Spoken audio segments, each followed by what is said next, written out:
Merci Nabino Nyoso Oyo Bozali Kolanda Biso partout à travers le monde. Tozali na esengo mingi ya kokuta na bino lisusu mokolelo na cadre ya émission Oyo le peuple gagne toujours. Bozali bongo na États-Unis, Bozali Kolanda Biso na Washington, Bozolanda Biso na Virginie, Bozali Kolanda Biso na New York, Bozali na Dallas, Bozali Kolanda Biso na Californie, Tozali na esengo ya koyebake na bamboka nyonso wana bozali ko pesa confiance na chaîne Abino GSR Congo Télévision pour que vous s'informaka sur makambu oyo ezali koleka na kati ya mboka na biso République démocratique du Congo. Bino nyonso oyo bozali pe na mboka Canada, bozali na France, bozali na Bordeaux, bozali na Lyon, naziba message de récemment ya batu oyo bozali kolanda biso ebele na mboka Lyon na France, bozali na Suisse, bozali kolanda biso pe na Allemagne, na Angleterre, na Italie, bozanda kabiso na Portugal, na Lisbonne. Vraiment merci nandenge boponi chaîne oyo po bo s'informaka na makambu nyonso oyo ezali ko leka na kati ya mboka na biso République démocratique du Congo. Ba analyse oyo nayaka kosala awa ezali ko engagé ngai en tant que patriote, mwana mboka, journaliste, chroniqueur politique depuis plusieurs années na kati ya musala oyo. Je viens ainsi décortiquer l'actualité pour apporter mon son de cloche par rapport à ce qui se déroule. J'apporte mon point de vue sur ce qui se passe na kati ya mboka na biso. Donc nous sommes en démocratie. Je comprends aussi certaines réactions na chaîne na biso, na ba commentaires tangu na tanga kayango. Je vois il y a d'autres personnes qui sont un peu plus polies, il y a ceux qui sont bien éduqués, il y a d'autres qui font preuve d'intolérance, d'insolence même. Il y a certains qui carrément veulent s'ériger en donneurs de leçons. Bon, on comprend tout cela, mais sinon accepter aussi que batu oyo bazali ko réfléchir différemment nabino ba continuera pe koloba parce que tozali la kati ya démocratie. Alors lelo oyo situation ya mboka na biso au plan politique ezali toujours caractérisé, ezali dominé, ce que je voulais dire na création ya PCR, pacte pour un Congo retrouvé, structure oyo Vital Kamerhe a créé. Naba Tony Kankou, c'est vraiment quelqu'un qui n'est pas beaucoup connu par l'opinion, qui n'est pas vraiment connu dans l'opinion, hein, parce que c'est vrai qu'il est haut représentant du président Tshisekedi, mais sur la scène politique, il y a Congo, en tout cas, Tony Kankou Chikou a yebani pendate. Alors, structure wana oyo ba Julien Paluku na kati ba Jean Lucien Mboussa na ba tebele polémique ezalika ko continuer na mboka na biso parce que batu mususu bazali kokanisa que c'est vraiment une rébellion na kati ya Union Sacrée. Nazui ba réaction ebele botuninga ba question ebele, botuninga ba question ebele. Il y a ceux qui disent mais sur le cœur que PCR wana ezali stratégie à Fati. Nazi réaction wana ndekomoko a bengingai na lobby na ba 1 heure. Bon, c'était encore les akida lelo na ba 1 heure na États-Unis na Californie azali kolobake selon ba analyse na EP ba information oyazanango PCR wana ezali eloko o Tshisekedi asali parce que selon lui, l'IDPS, vu comportement, il y a des militaires IDPS, alors tu sais que dit Alingi a se désolidariser na IDPS. À lobby yango, il insiste. Et aujourd'hui encore, il y a d'autres personnes, Oyo Bazali Kokanisa de la même façon. Mais, Bande Konangai, tout mécana nous ko réfléchir mouké. Tout mécana nous ko réfléchir mouké. Intérêt nini Oyo tu sais que dit à cause d'anango, Yako créer structure wana oyo ezali parti politique te eza nango coalition intérêt nini akozala nango ya kocréer structure wana mpona kofragiliser UDPS intérêt nini parce que Tshisekedi ndenge aza wana Tshisekedi ndenge aza wana sans l'UDPS Tshisekedi n'existe pas Félix Antoine Tshisekedi ndenge aza wana sans l'UDPS Tshisekedi n'existe pas il ne va rien représenter rien il va représenter quoi ce que Tshisekedi a commis esika aza wana c'est grâce à l'UDPS parti politique historique oyo ebandi combat ya démocratie na mboka oyo plus de 37 ans d'élite il faut être l'UDPS nous avons connu des partis politiques plus anciens que l'UDPS prenons le cas du Palou d'Antoine Gizenga le Palou est où le Palou est allé jusqu'au où le Palou n'a pas accédé au pouvoir. Et Koufina nous mais Palou et Kabana et comment va biteni. Sur l'échiquier politique national, Lelo Oyo, Palou a dit qu'on représentait Nini. Palou a dit qu'on représentait Nini. Alors, l'UDPS, c'est plus de 37 ans d'élite. Il y a démocratie. L'UDPS est un parti Oyo, qui Oyo est un membre.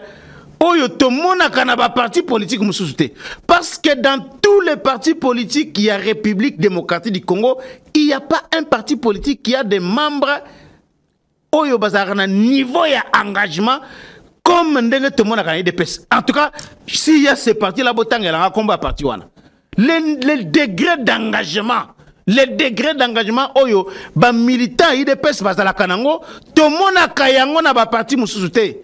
C'est ainsi que Lelo Oyo, nous ne sommes pas surpris de voir que le fait que l'UDPS azali na katia opposition, l'opposition est en train de patauger.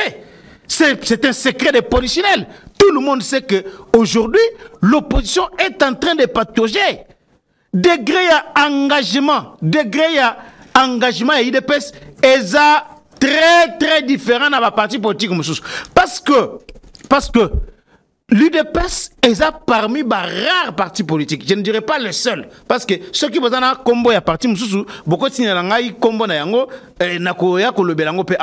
mais c'est l'un des rares partis politiques où les gens sont là depuis conférence nationale souveraine, parlement debout et UDPS à la CAC.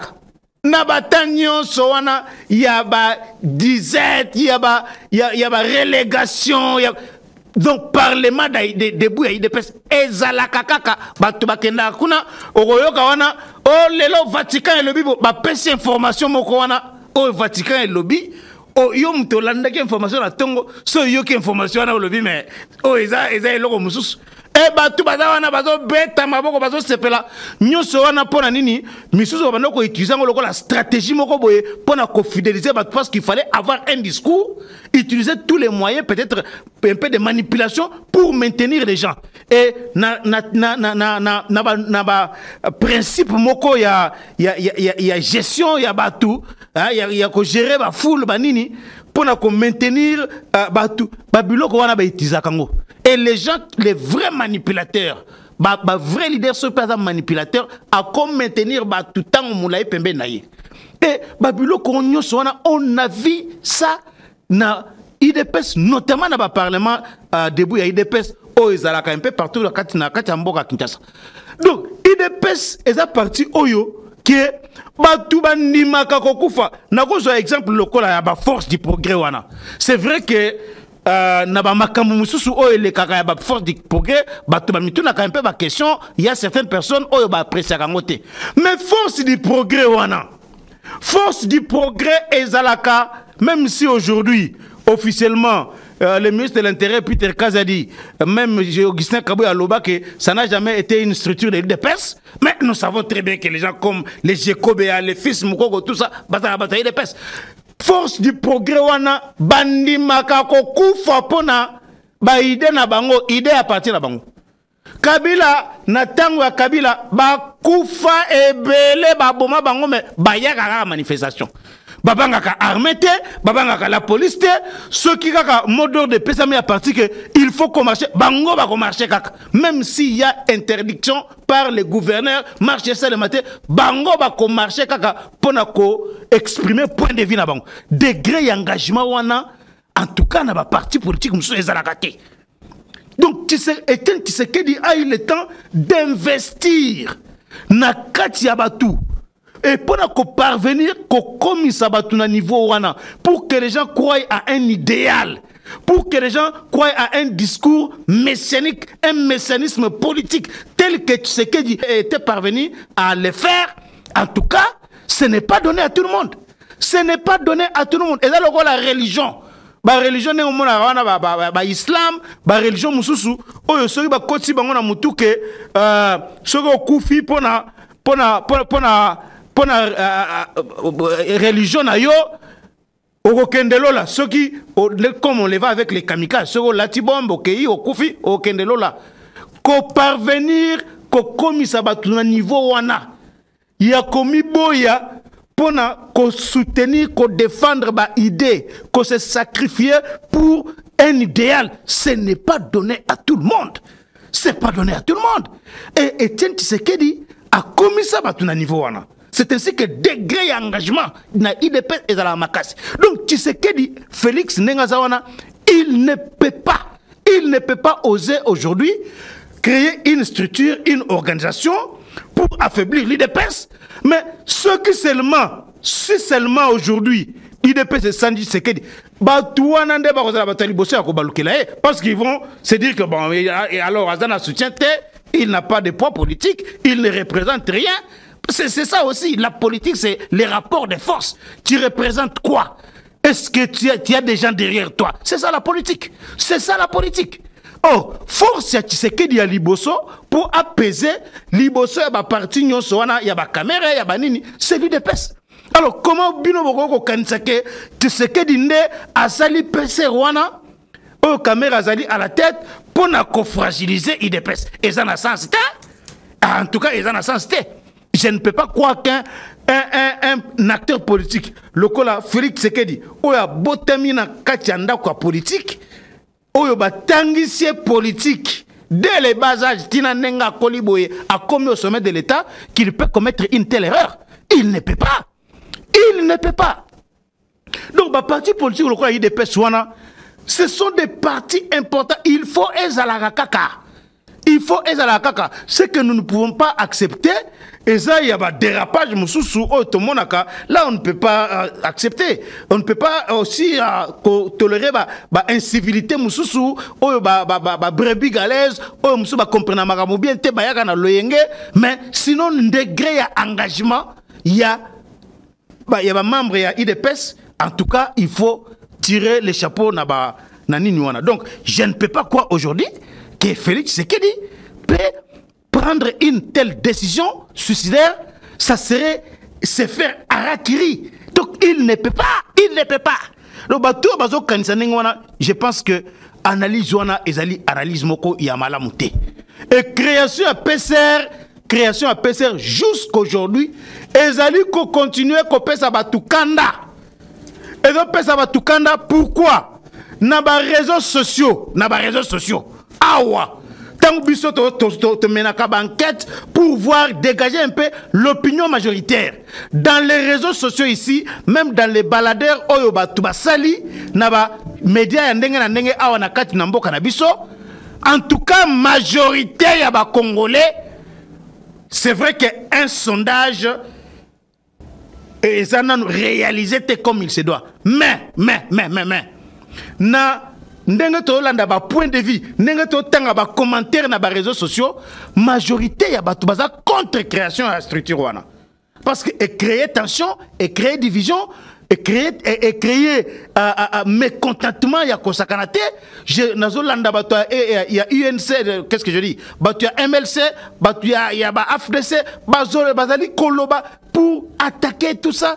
Donc je ne vois pas comment eloko wana et ko profiter na Union sacrée, surtout le président Félix Antoine Tshisekedi. Alors, c'était pour répondre à Ndekonanga Yuana Oyo à Bengaki, aux États-Unis, oyo lobaki likambo wana oyo il m'a pris quand même une trentaine de minutes pour me faire croire que M. Charlequin, il ne faut pas dire des choses comme ça, c'est une stratégie du président. Moi, je voulais venir ici réfléchir à haute voix et je n'aimerais pas quand même mettre ici à la place publique les informations sur le Cambouana. Mais je peux vous dire que le président Tshisekedi n'est pas concerné dans cette histoire-là. Non, il n'est pas concerné dans Kati Lokwana. Tshisekedi est concerné. Donc, mais je sais que en tant que père de la nation,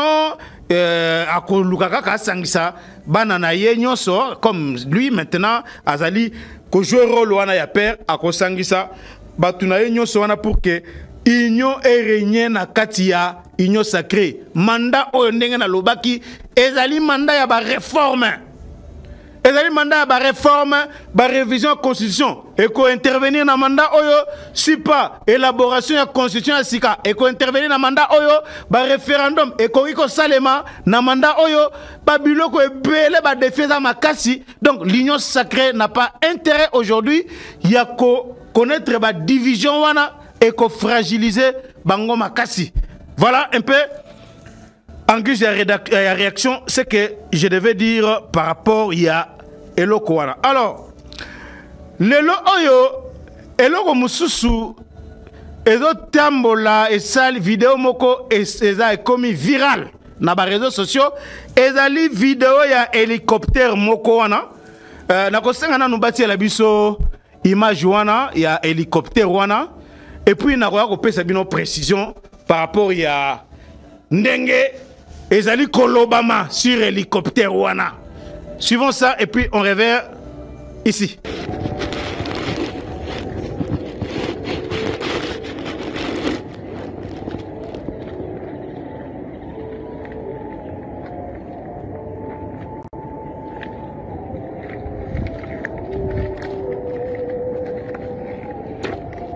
Angola nini ba effigie ya azolongola ba nini o ba tiaki likolo ya avion, qu'est-ce que je dis, il y a hélicoptère et ça ba signe ya FARDC et FARDC. Donc ba bamba ki ngo ko bamba. Alors les gens disent que hélicoptère wana eza hélicoptère oyo Tshisekedi alouaki pour que eya kosala sécurité na mukolo ya prestation ya serment. Donc pour certains c'est une humiliation. Donc Tshisekedi a humilié le pays. Est-ce que mboka oyo ezanga kimbongo ya kosomba hélicoptère wapi monter en puissance ya FARDC oyo bazali kovante makasi. Donc pour un petit hélicoptère comme ça, on doit humilier notre pays. Et bon, ce qui Rwanda moni image oyo et Gozalanini, c'est une trahison et un secret défense. Les gens racontent n'importe quoi. Les gens racontent n'importe quoi. Mais ce que nous devons savoir, c'est quoi? Hélicoptère oyo tozwa kayake eza hélicoptère oyo gouvernement congolais à Louaki ou bien à FARDC à Yokanaki naba mboka mususu pour que baya ko assurer sécurité mokolo wana comme il y avait beaucoup de chefs d'état naba délégation ya mboka nenga na nenge o yaki awa na jour à prestation. Où est le problème? Où est le mal? Est-ce que la RDC sera le premier pays dans le monde qui a loué un hélicoptère? Est-ce que c'est pour dire que FARDC est un hélicoptère à mon côté? Mais c'est incroyable. C'est incroyable. Nabatouo balingi, même Nababilo quand Mike Boye, vouloir tenir un discours qui donne une mauvaise image sur Mboka Nabiso. Et c'est regrettable. Na FARDC armé Nabiso. Tout ça il a hélicoptère et belé. Batunyo so bakendaka Goma. Bayebi combien ce que comme na Goma, combien ba hélicoptère ya FARDC za la kuna et ça la comme ça là. Est-ce que le lo oyo na tangu budget ya armée na biso et comme il a plus d'1 milliard de dollars, plus d'1 milliard de dollars et ko kende comme ça chrétien do tant gouvernement ekotiama en place et ndenge bako sala appel pour recruter les sous ba jeune bakota na armée et tout ça, ça va aller crescendo. Na loi ya programmation militaire oyo ezala qui voté na premier mandat ya Tshisekedi. On a tout dit là-bas. Comment armée na biso ekozala doté na ba arme ya ndenge na ndenge, quelle est la doctrine militaire, soldat ba militaire ekozala ndenge nini, ba biloko nyonso wana eza na kati ya loi ya programmation militaire et année après année budget ya armée na biso ekobanda komata kaka. Ba arme oyo bakosomba na bamboka oyo bakokende na ndenge bako former ba militaire, nombre ya ba militaire bako former nyonso wana eza na kati ya loi ya programmation militaire wana. Tshisekedi tango akotaki na pouvoir, il a trouvé un budget ya armée ezalaki aux alentours ya 156 millions de dollars. Mais il a ramené budget wana na plus d'1 milliard de dollars. Na 2025, on sera au-delà de 3-4 milliards. Et ko wana parce qu'il a été dit que 10% ya budget na biso et kozala pour la armée. Nyoso wana elobama ki na loi ya programmation militaire wana. Et lelo oyo ndenge tomoni armée na biso ba doté yango na ba tenue na ba arme ezali kosala na esengo tomonaki awa défilé awa mini défilé o esalamaki na mokolo prestation de serment. Donc ezali kotalisa ke le gouvernement a investir makasi na kati armée na biso. Ba sukoi wana, ba sukoi, ba drone, ba hectare, ba drone ya ndenge na ndenge, drone o somemi na Turquie, na Chine, ezali kosala musala na yango. Alors, comment est-ce que pour un hélicoptère, les gens peuvent aggraver la situation, commencer à dire n'importe quoi? Je pense que nous devons quand même avoir moi dose moko ya patriotisme. Et loko la armée. Et loko la armée ezalaka pona mututé. Natan ya Kabila awa, on disait, hein, les Congolais, certains Congolais disaient que l'armée était l'armée de Kabila. Même IDPS, même Martin Tshisekedi wana, Martin Fayulu, banani, babana lo bakezaki armée à Kabila. Mais aujourd'hui Kabila a un pouvoir. Est-ce que l'armée wana est changé? C'est pas la même armée? Et comme il y a Tshisekedi. Donc l'armée est la kawana pona mboka. L'armée est là pour le pays, pour défendre mboka et la kapona mutute. L'armée est la kapona mutute. Donc tout ce cas ko bebisa image ya mboka na biso, tout ce ko envoyer un mauvais message dans le monde. Donc nous devons quand même avoir une dose de patriotisme et dose à la paix na capacité à faire la différence entre eloko ya mboka na eloko ya mutu. Ça va vraiment nous aider pour éviter ba erreur mususu to salaka dans l'avenir. Donc voilà un peu makambu oyo nalingaki to partager na bino na mokolo ya lelo. Donc na koloba pe eloko oyo tomoni ba image moko ezali ko circuler. C'est vrai que ba média mususu pe elobeli yango une incursion na village moko dans la province ya ex Grand Katanga côté à Mitwa Bakuna. Dans le Haut Katanga, on a vu un groupe de criminels. Un groupe de criminels, Bakata Katanga, ils ont fait incursion dans un village, enlever une femme là, c'est l'épouse du chef de poste de service de renseignement. Il y a un village, le village s'appelle le village Kintwa. Kintwa est situé à plus de 70 km. Il y a cité à Mitwaba. Donc, les rebelles, les criminels de Bakata Katanga, basali incursion à village avec des flèches, tout ça. Ils ont semé vraiment du désordre na kati ya mboka wana. Heureusement que FARDC à intervenir rapidement, mais malheureusement, tango armée intervenir, bakuti déjà batuana bakimaki bakotaki na kati ya zamba. Donc biloko ya bakata katanga oyo, nous savons que Gédéon Kyungu Mutanga, celui qui était le leader de Bakata Katanga, Mutu oyo akata ba sexe ya mibali, alamba yango, alia yango, ba mabele ya basi, c'était ça son rôle.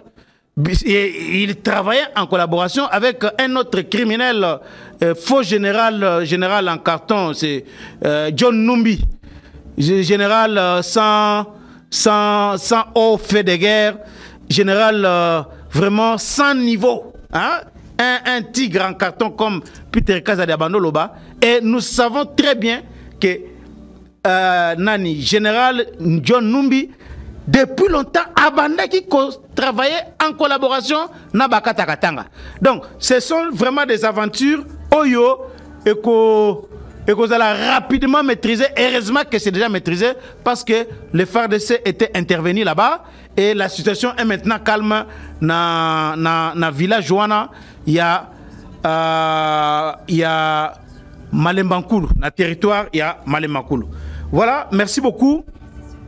Na binondenge bolandi biso tokozonga mokolo lobi na numéro mususu, il y a le peuple gagne toujours pour faire analyse et puis vous donner quelques informations par rapport à ndenge makambu ezali kotambola na mboka na biso. Botika la malam. En tout cas, vous s'abonner massivement na chaîne Abino GCR Congo Télévision, vous partagez peu vidéo oyo ba émission na biso na kati ya ba groupe WhatsApp na bino bisika nyonso bozwami awa na mboka RDC et aussi à travers le monde partout où vous vous trouvez. Merci.